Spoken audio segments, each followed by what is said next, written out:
Teka lang, shoutout sa lahat ng mga followers namin ni Kuya Val. Salamat po sa lahat ng mga nag-answer. Ngayon, TV, shoutout. Thank you, thank you. Hello mga sangkay, welcome back to my channel. Ito po muli ang yung sangkay na si Sangkay Loans muling nagbabalik. Kumusta? Kumusta kayong lahat? Sana nasa maayos na kalagayan ng lahat.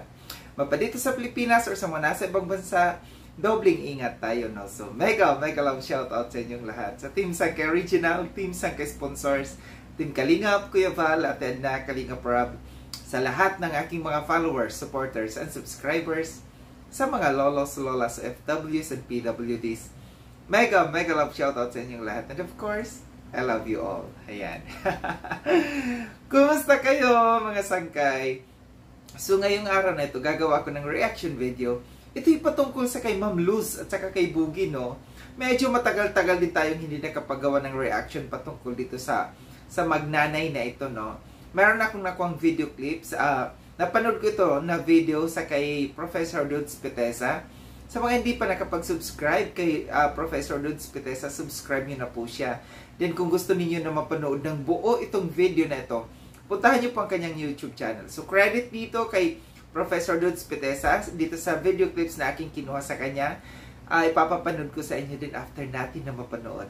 Magbibigay ako ng opinion or kuro-kuro patungkol dito. So tara mga sakay, panoorin natin. Hello mga kaibigan, nandito tayo sa bahay ni Ma'am Luz ngayon. Ayan. Nasa loob ni Ma'am Luz si Boogie at nagbibihis pa si Ma'am Luz. Kaya yan ang buhay ngayon ni Boogie. Ngayon, tinutulungan natin na makapagpundar ng negosyo, nakapagpundar na po ng isdaan sa tulong po ni Miss Marlene Kimura. Ayan, nandiyan. At mabuti at natututo magsikap, magtyaga, magnegosyo na sa ating pagkagabay, pagtulong ay matutunan ang pagnegosyo.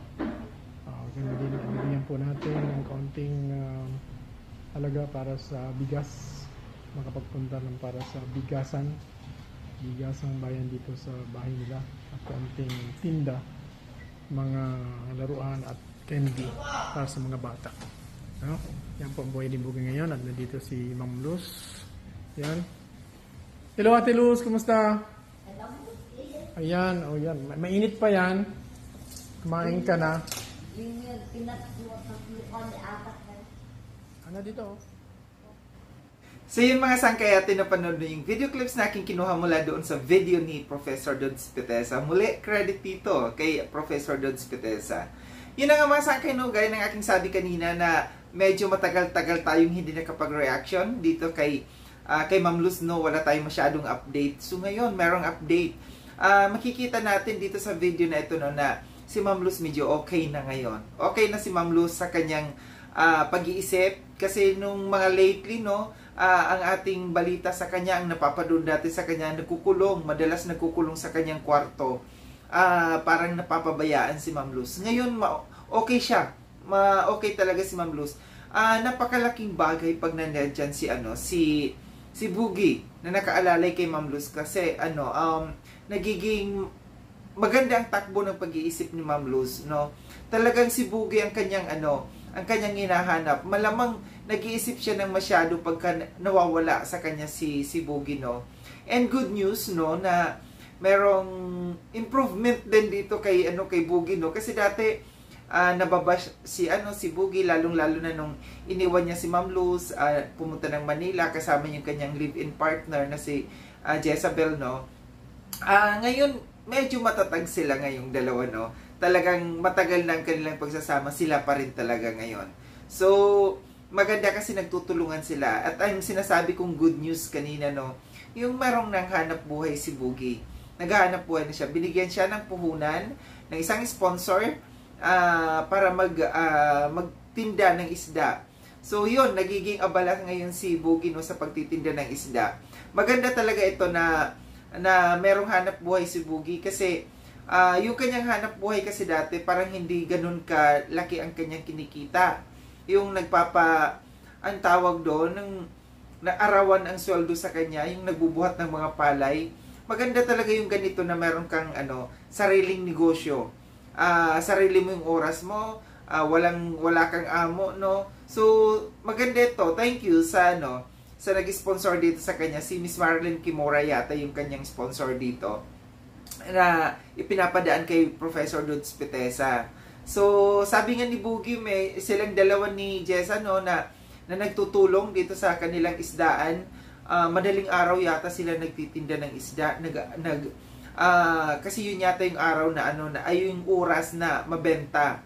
So, maganda na napag-iisip sila. At isa pa, ginaguide naman sila ni Professor Dudes Pitesa, no? Sabi nga ni Professor Dudes na na dagdagan ng kanilang puhunan, dadagdagan ng kanilang puhunan, bibigyan sila ng bigasan diyan naman sa harap ng bahay nila. At saka yung sinabi ni Professor Dudes, maganda yung naka-plastic na mga bawang, sibuyas, kamatis, mga kalamansi, yung mga ganun, kahit sa harapan lang ng bahay. At yung isa pa na magandang yung magtinda-tinda kasi pasukan na, harapan lang nila ay school.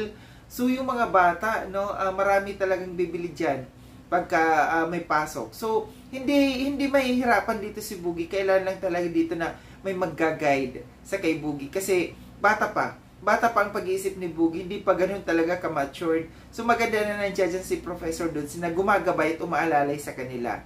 And maganda na rin, no, na si Jessa medyo marunong na rin, na tumutulong na rin kay Boogie, no, kasi talagang nabash ito silang dalawa. Well, hindi natin masisisi yung mga tao kasi once na mayroong nakikitang hindi maganda, talagang magsasalita sila ng kung ano yung kanilang nakikita. And isa talaga na maganda na nakakatuwa lang dito na nandiyan sila, inaalagaan nila si Ma'am Luz, tsaka kita natin yung bahay malinis. Yun yung kasi ang problema dati sa kanila kay Jessa na hindi marunong maglinis ng bahay. So ngayon kita natin na ang bahay malinis, maaliwalas, tapos si Ma'am Luz, ang buhay ni Ma'am Luz medyo maaliwalas din ang buhay ngayon ni Ma'am Luz, no? Kasi nga nandiyan si Boogie.